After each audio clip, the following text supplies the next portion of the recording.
Hello साथियों, कैसे हैं आप लोग। आशा करता हूँ आप लोग अच्छे होंगे और मस्त होंगे और अच्छे से अपनी तैयारियों में जुटे होंगे। जैसा कि आप लोगों को पता है कि हम लगातार पॉलिटी के और रीजनिंग के और हिंदी के टॉपिक को कवर करवा रहे हैं। और उसी क्रम में जो आपका पॉलिटी का चल रहा है, तो मैंने आपको राज्य के गठन के बारे में बताया था कि किस राज्य का गठन कब हुआ है। तो आज उसी क्रम में आगे बात करेंगे, जो कि है टॉपिक आज का है कि भारतीय नागरिकता के बारे में। यहाँ से भी क्वेश्चन बहुत ज़्यादा बनते हैं और एग्ज़ाम में बार बार क्वेश्चन यहाँ से बनते हैं। और ये आपका टॉपिक जो है बहुत ही इम्पोर्टेंट है। यहाँ आज बात करें कि भारतीय नागरिकता, जो कि संविधान के भाग 2 में है, और अनुच्छेद की बात करें तो अनुच्छेद 5 से 11 में है। अनुच्छेद 5 से 11। तो अगर हम बात करें, यहाँ से क्वेश्चन बनता है कि नागरिकता संविधान के कौन से भाग में है, तो भाग 2 में है। और ये भी पूछा जाता है कई बार कि भारतीय नागरिकता संविधान के कौन से अनुच्छेद में है। तो बात की जाए तो 5 से 11 में जो है भारतीय नागरिकता की बात की गई है। और ये बहुत ही इम्पोर्टेंट टॉपिक है। आज का जो टॉपिक है ये बहुत ही इम्पोर्टेंट है, क्योंकि यहाँ से क्वेश्चन पूछे जाएंगे। और देख लेना, 2 से 3 क्वेश्चन की हम गारंटी लेते हैं कि यहाँ से आएगा, पक्का है यहाँ से आएगा, क्योंकि इसमें कोई दो राय नहीं। क्योंकि जो भी टॉपिक मैं करवा रहा हूँ वो इम्पोर्टेंट ही करवा रहा हूँ। तो चलिए बात करते हैं भारतीय नागरिकता की। तो जैसा कि यहाँ पर लिखा गया है कि भारत में एकल नागरिकता का प्रावधान है। कई बार आपसे क्वेश्चन ये भी पूछा जा सकता है कि भारत में कैसी नागरिकता का प्रावधान है। तो आप लोगों को जो ऑप्शन टिक करना होगा वो क्या है, एकल नागरिकता का प्रावधान भारत में है। भारतीय नागरिकता अधिनियम पूछा जाएगा कि भारतीय नागरिकता अधिनियम कब आया। तो 1955 ईस्वी के अनुसार निम्न में से किसी एक आधार पर नागरिकता प्राप्त की जा सकती है। जैसा कि यहाँ पर आगे आपको क्रम दिया गया है। तो आपसे पूछा जा सकता है कि भारतीय नागरिकता अधिनियम कब आया, या आप कौन कौन से आधार से भारत में नागरिकता प्राप्त कर सकते हैं, या इनमें से कौन सा एक आधार नहीं है जो कि भारत की नागरिकता का। तो आपका अधिनियम जो है वो भारत की नागरिकता का अधिनियम 1955 में आया। और भारत में कैसी नागरिकता का प्रावधान है, तो एकल नागरिकता का प्रावधान है। इन सभी बातों को आपको बहुत ध्यान रखने की ज़रूरत है, क्योंकि ऐसे इस प्रकार के क्वेश्चन एग्जाम में बनते हैं। तो नंबर 1 बात करेंगे जन्म से। आप भारत में किस प्रकार की नागरिकता प्राप्त कर सकते हैं। तो नंबर 1 है आपका जन्म से। प्रत्येक व्यक्ति जिसका जन्म संविधान लागू होने अर्थात 26 जनवरी 1950 ईस्वी को या उसके पश्चात, कहने मतलब बाद, भारत में हुआ हो, वह जन्म से भारत का नागरिक होगा। अगर किसी का जन्म 26 जनवरी 1950 ईस्वी को हुआ है या उसके बाद होता है, तो वो भारत का नागरिक होगा। अपवाद किसका है कि राजनयिकों के बच्चे या विदेशियों के बच्चे, ये इसका उल्टा रहेगा। अपवाद मतलब विदेशी लोगों का मान्य नहीं होगा। उसके बाद बात करेंगे आगे नंबर 2 कि क्या है, वंश परंपरा द्वारा नागरिकता। भारत के बाहर अन्य देश में 26 जनवरी 1950 ईस्वी के पश्चात यानी बाद जन्म लेने वाला व्यक्ति भारत का नागरिक माना जाएगा। यदि कोई व्यक्ति जो है विदेश में भी जन्म लेता है और उसका वंश या उसकी परंपरा जो है भारत में है, तो वो क्या है, भारत का नागरिक माना जाएगा, जिसका वंश भारत में रह रहा है। यदि उसके जन्म के समय उसके माता पिता में से कोई भारत का नागरिक हो, जैसा कि यहाँ पर स्पष्ट कर दिया गया है कि उसके जन्म के समय उसके माता पिता या कोई उसके घर का जो है होगा तो भारत का नागरिक हो। आगे नोट दिया गया है कि माता की नागरिकता के आधार पर विदेश में जन्म लेने वाले को नागरिकता प्रदान करने का प्रावधान नागरिकता संशोधन अधिनियम 1992 द्वारा किया गया है। माता की नागरिकता के आधार पर विदेश में जन्म लेने वाले को नागरिकता प्रदान करने का प्रावधान अधिनियम जो है 1992 द्वारा किया जाएगा।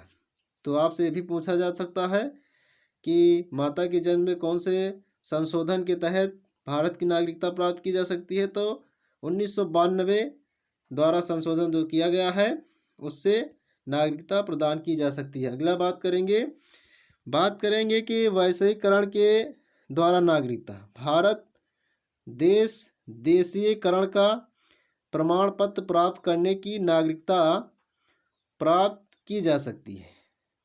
यानी क्या है, भारत सरकार से देशीयकरण का प्रमाण पत्र प्राप्त करने की नागरिकता प्राप्त की जा सकती है। यह बात की जाए कि पंजीकरण के द्वारा नागरिकता, निम्नलिखित वर्गों में आने वाले लोग क्या है, पंजीकरण के द्वारा नागरिकता प्राप्त कर सकते हैं। जो लोग पंजीकरण करें, जैसे नंबर 1 है आपका ए, वे व्यक्ति जो पंजीकरण प्रार्थना पत्र देने की तिथि से 6 माह पूर्व भारत में रह रहे हों। यानी क्या, पंजीकरण कराने के 6 माह पहले से वे लोग भारत में रह रहे हों। दूसरी बात की जाए, वे भारतीय जो अविभाज्य भारत में बाहर किसी देश में निवास कर रहे हों। उसके बाद बात की जाए, वह स्त्रियां जो भारतीयों से विवाह कर चुकी हैं या भविष्य में विवाह करेंगी। उसके बाद बात की जाए कि भारतीय नागरिकों के नाबालिग बच्चे।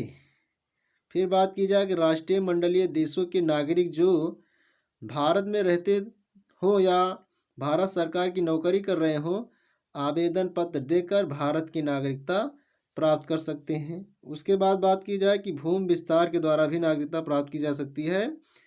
यदि किसी नए भूभाग को भारत में शामिल किया जाता है तो उस क्षेत्र में निवास करने वाले व्यक्तियों को क्या है, स्वतः भारत की नागरिकता प्राप्त हो जाती है। आगे बात की जाए कि भारतीय नागरिकता संशोधन अधिनियम 1986, इस अधिनियम के आधार पर भारतीय नागरिकता संशोधन अधिनियम 1955 ईस्वी में निम्न प्रकार के संशोधन किए गए। अब भारत में जन्मे केवल उस व्यक्ति को ही नागरिकता प्रदान की जाएगी जिसके माता पिता में से एक भारत का नागरिक हो। अब संशोधन कर दिया गया है। और आगे बात की जा रही है कि जो व्यक्ति पंजीकरण के माध्यम से भारतीय नागरिकता प्राप्त करना चाहते हैं उन्हें अब भारत में कम से कम 5 वर्षों तक निवास करना होगा। पहले यह अवधि 6 माह की थी, जैसा कि पीछे बताया भी गया, पहले 6 माह की थी, लेकिन जो संशोधन हुआ है 1986 का, उसमें शर्तें दी गई हैं कि उसके माता पिता में से कोई एक भारत का नागरिक हो, और दूसरी बात यह की गई कि वो 5 वर्ष तक भारत में निवास उसे करना होगा, तभी उसे भारत की नागरिकता प्राप्त होगी। यहाँ से एक क्वेश्चन आपका बनेगा। उसके बाद अगली बात करें तो यह है कि देशीयकरण द्वारा नागरिकता प्रदान तभी की जाएगी जबकि संबंधित व्यक्ति कम से कम 10 वर्षों तक भारत में रह चुका हो। पहले यह अवधि 5 वर्षों की थी, लेकिन नागरिकता संशोधन अधिनियम 1986 ईस्वी में जम्मू कश्मीर व असम सहित भारत के सभी राज्यों पर लागू होगा। भारतीय नागरिकता का अंत, तो भारतीय नागरिकता का अंत निम्न प्रकार से हो सकता है। नंबर 1, नागरिकता का परित्याग करने से। आपको अगर भारत की नागरिकता नहीं लेनी है तो परित्याग करना है, तो नंबर 1 भारत नागरिकता का परित्याग करने से। नंबर 2, किसी अन्य देश की नागरिकता स्वीकार कर लेने पर। नंबर 3, सरकार द्वारा नागरिकता छीनने पर। जम्मू कश्मीर राज्य के विधानमंडल को निम्न विषयों के संबंध में राज्य में अस्थायी रूप से निवास करने वाले व्यक्तियों को अधिकार तथा विशेषाधिकार प्रदान करने की शक्ति प्रदान की गई है। नंबर 1, राज्य के अधीन नियोजन के संबंध में। नंबर 2, राज्य में अचल संपत्ति के अर्जन के संबंध में। नंबर 3, राज्य में अस्थायी रूप से बस जाने के संबंध में। नंबर 4 है कि छात्रवृत्तियां अथवा इसी प्रकार की सहायता जो राज्य सरकार प्रदान करे। आगे बात करेंगे तो क्या है मौलिक अधिकार। वहाँ से एक क्वेश्चन पूछा जा सकता है, 1 से 2 क्वेश्चन, और 1 से 2 क्वेश्चन इस टॉपिक से भी पूछा जा सकता है जो कि मौलिक अधिकार का है, और ये बहुत ही इम्पॉर्टेंट है। यहाँ से तो क्वेश्चन बनना ही तय एकदम निश्चित है कि मौलिक अधिकार क्या है। इसे संयुक्त राज्य अमेरिका के संविधान से लिया गया है। कई बार पूछा जा सकता है क्वेश्चन कि मौलिक अधिकार कहाँ से लिया गया है, तो संयुक्त राज्य अमेरिका से लिया गया, यूएसए से लिया गया है। इसका वर्णन किसमें है, तो इसका वर्णन संविधान के भाग 3 में और अनुच्छेद की बात करें तो 12 से 35 है। 12 से 35 अनुच्छेद में इसकी बात की गई है और जो है भाग 3 में है और नागरिकता भाग 2 में है। 5 से 11 संविधान के भाग 3 को भारत का अधिकार पत्र कहा जाता है। इसे मूल अधिकारों का जन्मदाता कहा जाता है। मौलिक अधिकारों में संशोधन हो सकता है एवं राष्ट्रीय आपात के दौरान अनुच्छेद 352 राष्ट्रीय आपात से संबंधित कौन सा अनुच्छेद है? 352। ये भी बहुत पूछा जाता है कि 352 अनुच्छेद किससे संबंधित है? तो राष्ट्रीय आपात। जीवन एवं व्यक्तिगत स्वतंत्रता के अधिकार को छोड़कर अन्य मौलिक अधिकारों को स्थगित किया जा सकता है।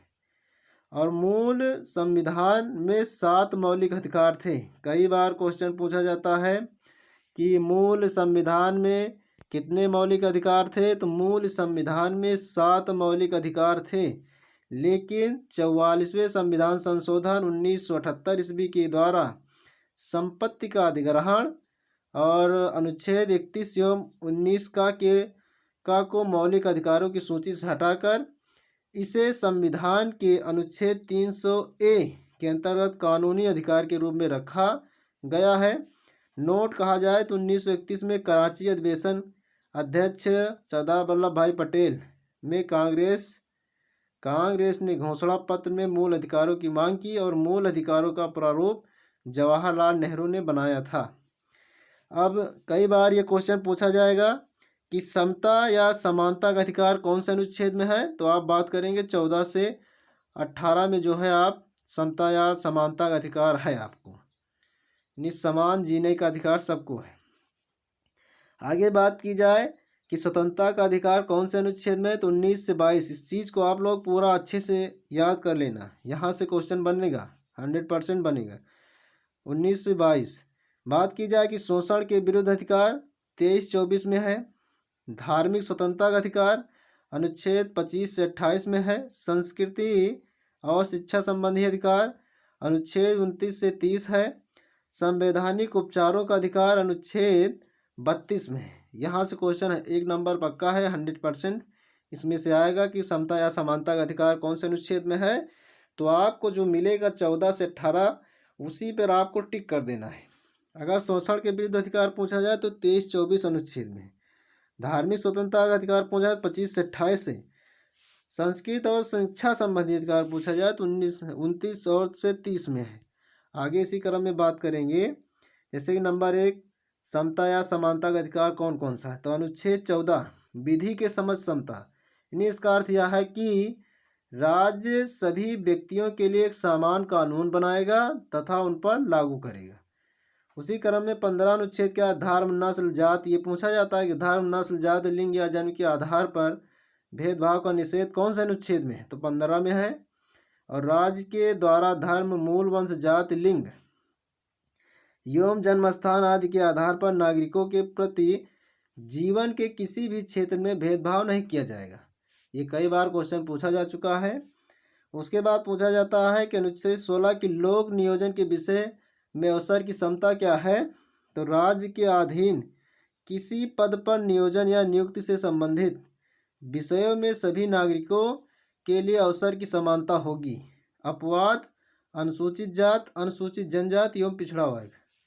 अनुच्छेद 17 बहुत पूछा जाता है, वेरी मोस्ट इम्पॉर्टेंट अनुच्छेद है ये। अनुच्छेद 17 जो है अस्पृश्यता का अंत, यानी अस्पृश्यता के उन्मूलन के लिए दंडनीय अपराध घोषित किया गया, जो कि ये छुआछूत से संबंधित है। आगे बात करेंगे, अनुच्छेद 18 उपाधियों का अंत है। यह सेना या विधा संबंधी सम्मान के सिवाय अन्य कोई भी उपाधि राज्य द्वारा प्रदान नहीं की जाएगी। भारत का कोई नागरिक किसी अन्य देश से बिना राष्ट्रपति की आज्ञा के कोई उपाधि स्वीकार नहीं कर सकता है। ये भी उपाधियों के बारे में दिया गया है। तो यहाँ से एक क्वेश्चन बनना आपका तय है, 100% इस बात का मैं दावा करता हूँ। और जो है यहाँ से भी एक क्वेश्चन, तो इस क्लास से आपका 2 से 3 क्वेश्चन बनेगा। आप लोग 1 से 2-3 बार इसको देखें और अपने दिमाग में इसे सेट कर लें कि कौन सा अनुच्छेद किस में है, जिससे कि परीक्षा में यहाँ से आए हुए क्वेश्चनों का सामना करने में किसी प्रकार की आपको दिक्कत ना हो और आप सही करके आएँ। हमारी आशा यही रहती है कि आप लोग जितना पढ़ें, ठोस पढ़ें, उसमें इधर-उधर ना पढ़ें और बहुत घुमा-फिरा के ना पढ़ें। जो चीज़ें एग्ज़ाम में पूछी जाती हैं, उसको ध्यान में रख कर के चलना होता है। इसीलिए सिलेबस उसका जारी रहता है, जो भी वैकेंसी हो तो उसके सिलेबस के अकॉर्डिंग ही चीज़ों को पढ़ा जाता है, क्योंकि सिलेबस के अकॉर्डिंग ही चीज़ें पूछी जाती हैं। तो इन सब बातों का ध्यान रखते हुए हम आप लोगों को जो क्लासें करवा रहे हैं, वो सारी क्लासें इम्पॉर्टेंट ही करवा रहे हैं और इन सबको आप लोग अवश्य देखिए। मैं आशा करता हूँ आप लोग देखेंगे भी और लाइक भी करेंगे और शेयर भी करेंगे। तो इसी के साथ हम अपनी वाणी को विराम देंगे। जय हिंद, जय भारत।